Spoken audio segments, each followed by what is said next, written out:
سلامونه وخت په خیر د مال خبرون ته ښه راغلاست. نن پیلنۍ د چنګاښ 10مه او د جولای 21مه نیټه ده. په سر کې هم پام وکړئ څه مهمو خبرونو سرټکو ته.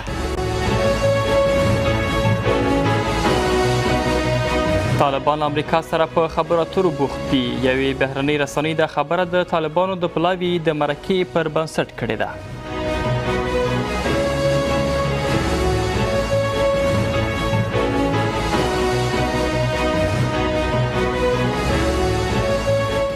هیواد ته د جنرال دوستم راتګ لپاره چمتووالی. سرچینې وایي چې ښاغلی دوستم به سبا کابل ته راشي.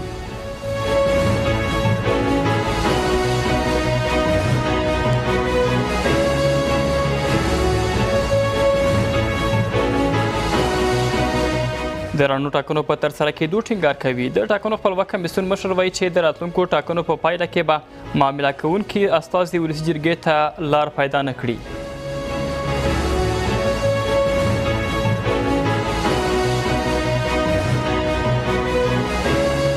او د روسیې له لوري د نوي توغندیز ازمایښت. د روسیې د دفاع وزارت اعلان کړی دی چې دا نوی توغندی د جمعې په ورځ د قزاقستان په خاوره کې ازمایښت کړی دی.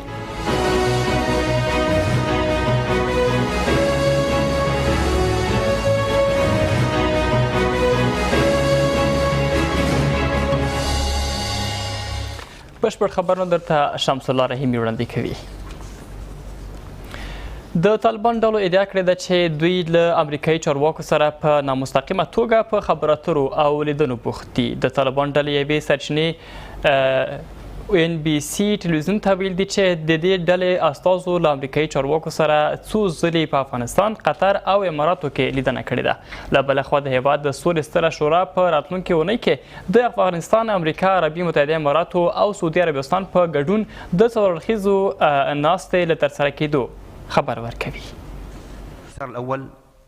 په ظاهره توګه د ملي، سیمهییزو او نړیوالو ګامونو په پورته کولو سره د سولې پر وړاندې خنډونه د لرې کېدو په حال کې دي.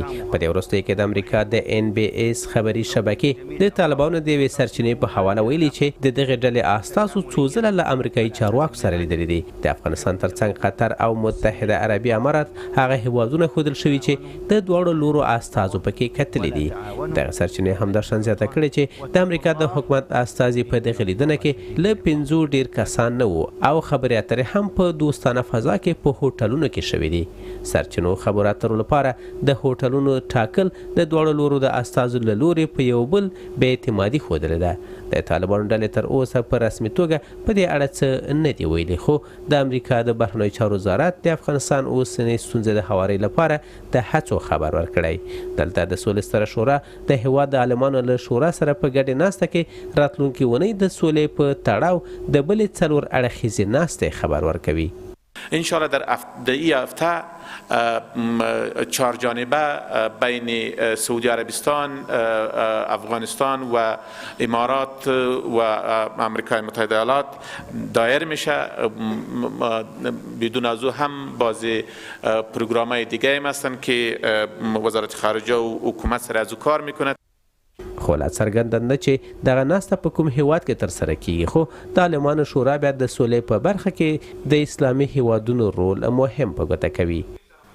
زموږ د کشالۍ د ختمېدو، د صلح د راتګ او د امن د قایمېدو یوازینۍ لار د مسلمانو هیوادونو، مسلمانو حکومتونو او مسلمانو رجالو، خصوصا علماء دین را دانګل دغه میدان ته او د هغې شروع وسو. دا لړۍ به انشاءالله دا به روانه وي. په هیواد کې 40 کلنۍ جګړې د هیواد هر څه زیانمن کړي او د هیوادوالو یوازینۍ ستره هیله هم د تلپاتې سولې ټینګښت دی. هیواد ته د ولسمشر د لومړي مرستیال جنرال دوستم راستنېدو لپاره تابیا ونیول شوي دي. د جنبش ملي ګوند وایي چې حکومت له ښاغلي دوستم سره د هغه د بیرته راستنېدو لپاره د هغه پر مخ اړونو هوکړه کړې او جنرال دوستم به سبا د ځانګړو حکومتي تابعیو سره کابل ته راسي. ویل کېږي چې ښاغلی دوستم هیواد ته د ستنېدو سره سم د ولسمشر د لومړي مرستیال په توګه خپلې دندې ته دوام ورکوي او نظام الدین قیصري به هم د حکومت له بندخونې څخه خوشې شي. په همدې حال کې د هیواد په شمالي ولایتونو کې د جنرال دوستم راستنېدو لپاره اعتراض کوونکو د 19مې ورځې لپاره خپل اعتراضونو ته دوام ورکړ. د ملي غورځنګ د ګوند مسؤلین وایي چې ښاغلی دوستم به خپلې دندې ته د ولسمشر د لومړي مرستیال په توګه ادامه ورکړي. معاون صاحب اول به اساس قانون حق پذیر داره که به عنوان معاون اول کشور در کشور و در دفتر خود حضور داشته باشه و به اساس قانون هیچ کس مانع ازش نمیتونه و این یک موضوع هم مطرح نشده که گویا به وظیفهش برنگرده و یا هم جای دیگه نره. ښاغلی دوستم تیر کال ترکیې ته په ظاهره توګه د تداوی لپاره تللی و، خو د ملي غورځنګ د ګوند د پخواني مرستیال په اړه چې دوسیه درلودل نشو کولی چې هیواد ته بیرته راستون سي. په همدې حال کې ښاغلی ایشي هیواد ته د دوستم په اړه داسې وایي: تعهدی که دوستم کرده گویا به شمال سفر کرده نمیتونه، رفته نمیتونه، در مسائل نظامی دست نمیزن، در رابطه با پرونده باید وکیل مدافع، گرچه او گفته که ما این قومی حل میکنیم، اگر نتونستیم باز وکیل مدافع خدا چی میکنیم، این حاضر میشه به چی برای تحقیق یا برای جواب گفتن به ارگانهای عدلی و قضایی. له بلې خوا د هیواد په شمالي ولایتونو کې د لارینو لړۍ 19 مرسته ورسېده او اعتراض کوونکي د خپلو خواستونو غوښتونکي دي. مردم فاریاب و مردم عدالت‌خواه افغانستان از تظاهرات مدنی و حق طلبانه خود خسته نمیشند. خط قرمز ما جنرال دوستم یعنی رهبر میلیونی حزب جنبش ملی اسلامی افغانستان است. د حکومت لخوا د نظام الدین قیصري د نیولو سره سم او د امنیتي ځواکونو لخوا د هغه د ساتونکو وهل د دې لامل شول چې د هیواد په شمال کې د خلکو اعتراضونه ډیر سي.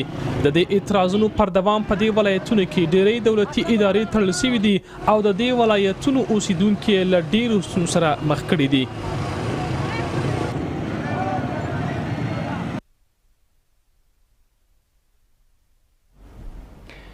یو شمېر قانون جوړونکي وایي چې د امنیتي مسؤلینو د ناسم مدیریت او بېغورۍ له کبله د پوځي او ملکي کسانو مرګ ژوبله لوړه شوې او باید دې کړکېچ ته د پای ټکی کېښودل شي. دوی د سترو امنیتي چارواکو له نه ځوابوینې نیوکه کوي او وایي چې حکومت د ښاریانو د امنیت په ټینګښت کې پاتې راغلی دی. ولسي جرګې نن د پوځي او ملکي کسانو مرګ ژوبلې ډېرېدو او ناامنیو په تړاو د ملي دفاع او کورنیو چارو وزارتونو چارواکي د ځوابوینې لپاره دې جرګې ته غوښتي وو، خو هغوی حاضر نشول. جذب گردیده و نیروی کاریشان در دفاع از ارزش‌های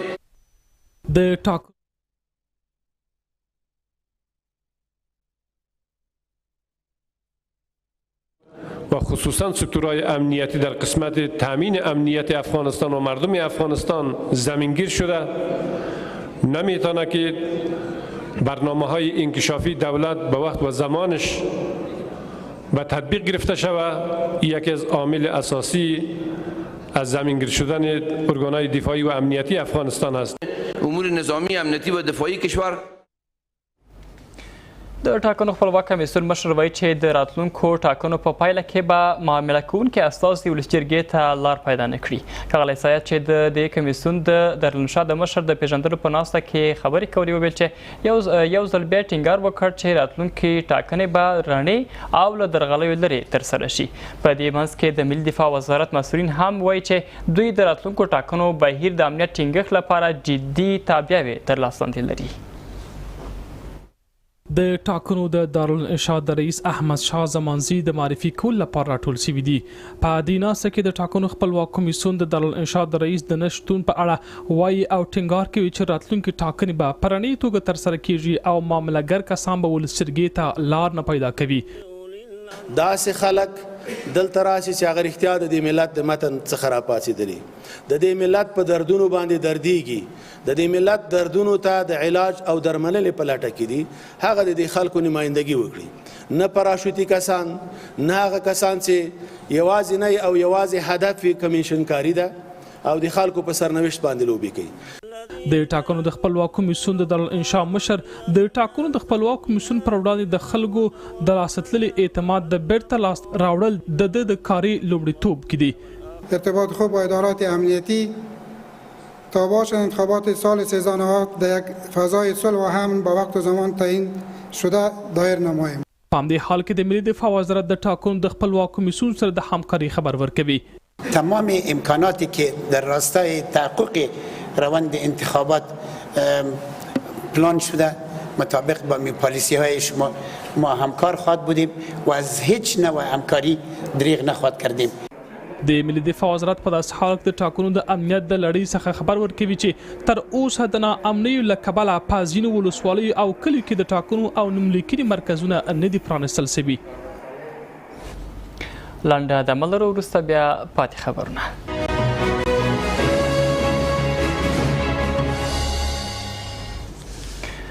د خبرونو دوام.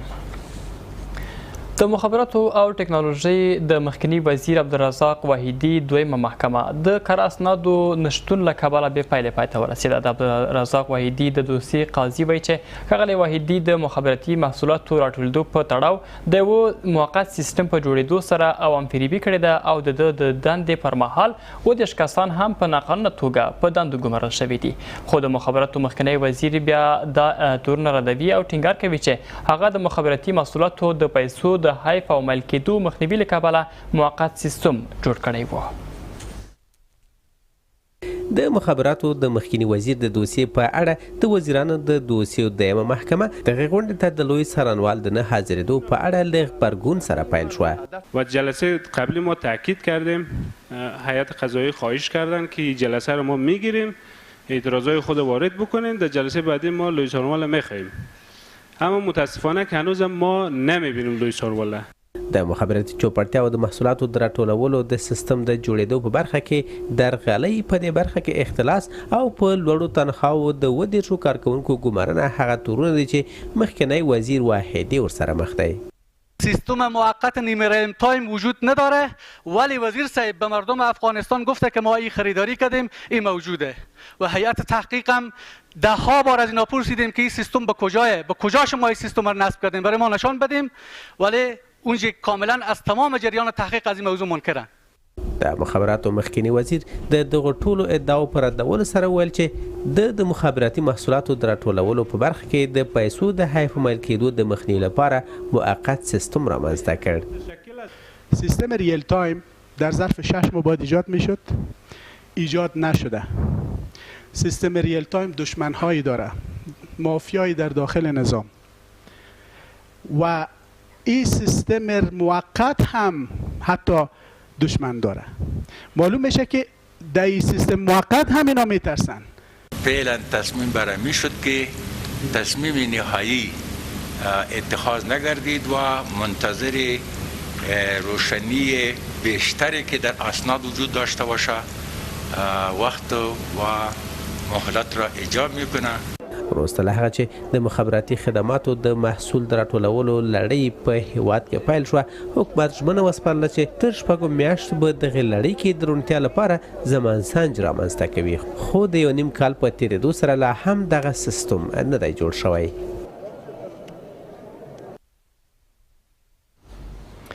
په هیواد کې د ورځپاڼې لوستو دود کمرنګه شوی دی. اقتصادي کمزورتیا، د خپرو شویو ورځپاڼو بیو لوړوالی، په کورنیو کې د ورځپاڼې د دود نشتون او انځوریزو او غږیزو رسنیو زیاتوالی له هغو لاملونو څخه ویل کېږي چې چاپي رسنیو ته د خلکو لیوالتیا لږه کړې ده. خو د دې ټولو سره بیا په بلخ کې د یوې مېرمنې د یوې ونیزې په فعالولو سره پیل وکړ. په افغانستان کې د مطبوعاتو له ظهور څخه څه د پاسه 120 کاله تېرېږي چې چاپي خپرونې د خلکو په سیاسي او ټولنیز ژوند او همداشان د کلتور د ودې په برخه کې د پام وړ رول لري. خو اوس چاپي مطبوعاتو سره د ځوانانو لیوالتیا کمرنګه شوې، اقتصادي ضعف، د نشرې د بیې لوړوالی او په ټولنه کې روغ روان او امنیت نشتون، په کورنیو کې د ورځپاڼو د لوست د دود کموالی، د انځوریزو او غږیزو رسنیو ډیرښت هغه لاملونه بلل کېږي چې له چاپي خپرونو سره د خلکو لیوالتیا راټیټه شي. وضع فرهنگی نسبت به کشوری که در حال رشد سالم است، سلامتی جامعه، امنیت جامعه مهم هست و اون تامین است. نسبت به سایر کشورها فرهنگ روزنامه خوانی یا انتشار روزنامه در سطح کشور کم است. چه روزنامه خوانی که برای کسب اطلاعات بود یک مقدار فروکش کردن، ولی همونطور که میدانیم در جامعه پیشرفته با وجودی که رشد سریع تکنولوژی وجود داره، اما باز هم روزنامه و روزنامه خوانی اهمیت خود از دست نداد. په همدې حال کې مېرمنې په ټولنه کې د نجونو د حضور د پراختیا او د ځوانانو د ټولنیز فعالیت د خپرولو لپاره یوه ونیزه جوړه کړې. خواستم خدمت کرده باشم، یک خدمت بسیار کوچک برای همنسلان خود به خصوص برای بانوها و جوانان.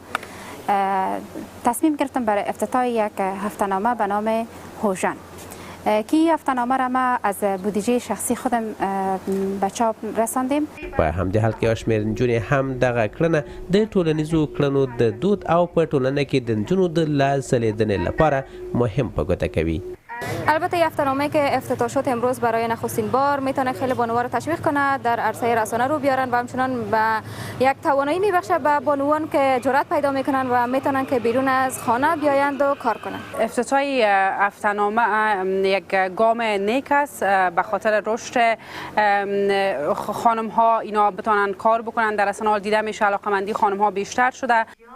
شمس النهار په افغانستان کې لومړنۍ چاپي خپرندویه ده چې په 1209 کال کې خپرونې پیل کړې. هغه خپرندویه چې د ژبې او ادبیاتو په ساده کولو کې رغنده رول ولوباوه. بهرني خبرونه به تر لږ ځنډ وروسته وړاندې شي. بهرني خبرونو ته ښه راغلاست. روسیه په بریالیتوب سره د یوه توغندي له ازمښته خبر ورکوي. د روسیې د دفاع وزارت اعلان کړی دی چې دا نوی توغندی د جمعې په ورځ د قزاقستان په خاوره کې ازمایښت کړی دی. د دې وزارت د راپور پر له مخې د قزاقستان په ساریشاکان سیمه کې په بریالیتوب سره د توغندی ازمایښت شوی دی.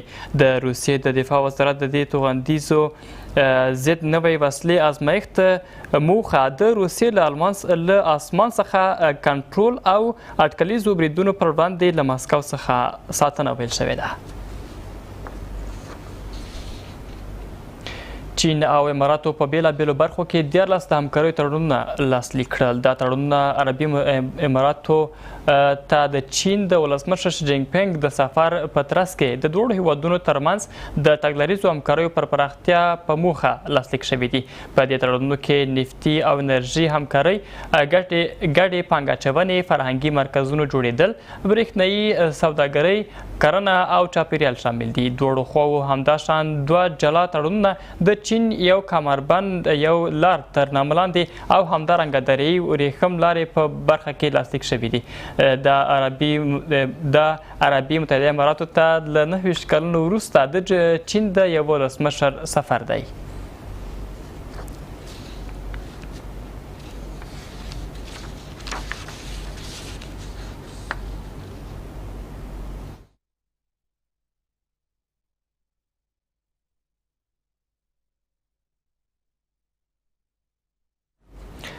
او امریکا د شمالي کوریا پر وړاندې خپل بندیزونه روان ساتي. په ملګرو ملتونو سازمان کې د امریکا دایمي استازي نیکی هیلی او د امریکا د بهرنیو چارو وزیر مایک پامپیو د امنیت شورا په ناسته کې ټینګار وکړ تر هغې چې شمالي کوریا د خپلې هستهیي وسلو په برخه کې پر خپلو ژمنو عمل وکړي. امریکا به پر دې هیواد خپل بندیزونه جاري ساتي. په ملګرو ملتونو سازمان کې د امریکا دایمي استازي همداشان له چین او روسیې غوښتي دي چې پر پیونګیانګ د سختو بندیزونو په راوستلو کې له واشنگټن سره همکاري وکړي. له بلې خوا مایک پامپیو وویل چې د امنیت شورا غړي پر شمالي کوریا د بندیزونو په وضع کېدو کې سره یو دي.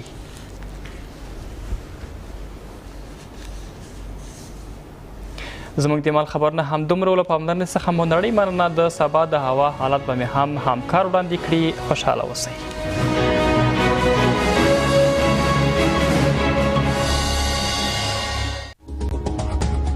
کابل لمرین د تودوخې لوړه درجه 8.22. مزار شریف لمرین د تودوخې لوړه درجه 43.3. هرات لمرین د تودوخې لوړه درجه 44.3. جلال آباد نیمورې د تودوخې لوړه درجه 42.29. بامیان لمرین د تودوخې لوړه درجه 23.10. کندوز لمرین د تودوخې لوړه درجه 44.10. کندهار لمرین د تودوخې لوړه درجه 43.28. غزنی نیمورې د تودوخې لوړه درجه 4.18. میمنه لمرین د تودوخې لوړه درجه 9.28. فیض آباد لمرین د تودوخې لوړه درجه 15.19. اسلام آباد نیمه ورځ د تودوخې لوړه درجه 4.8 نوې دهلی باراني د تودوخې لوړه درجه 2.8 تاشکند لمرین د تودوخې لوړه درجه 2.8 دوشنبه لمرین د تودوخې لوړه درجه 2.8 تهران لمرین د تودوخې لوړه درجه 4.8 دوبۍ لمرین د تودوخې لوړه درجه 1.3 استانبول نیمه ورځ د تودوخې لوړه درجه 2.4 ماسکو باراني د تودوخې لوړه درجه 4.8 بجنګ نیمه ورځ د تودوخې لوړه درجه 4.5 او اشخابات نیمه ورځ د تودوخې لوړه درجه 2.10 درجې اټکل شوې ده.